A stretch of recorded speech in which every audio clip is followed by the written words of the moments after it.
শ্মশান কালীবাড়ির রোডে ভারতীয় জনতা পার্টির ৪০ নং বুথ এলাকায় ভারতীয় জনতা পার্টির একটি যোগদান সভা অনুষ্ঠিত হয়।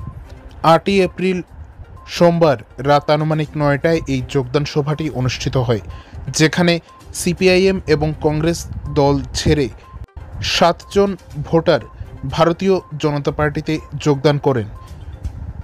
এরা হলেন চিরঞ্জিত পাল, অভিজিৎ পোদ্দার, বিশ্বজিৎ দাস, একলাজ মিয়া, মুখলেস মিয়া, সুহেল আহমেদ ও নীতিশ চন্দ্র। যেখানে নবাগতদের হাতে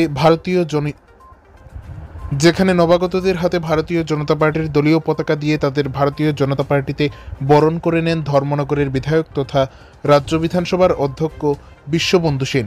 এছাড়াও এই যোগদান সভায় উপস্থিত ছিলেন ধর্মনগরের ৪০ নং বুথের বুথ সভাপতি, সম্পাদক সহ বুথের অন্যান্য কার্যকর্তারা এবং ভারতীয় জনতা পার্টির ধর্মনগর মণ্ডলের অন্যান্য কার্যকর্তারা।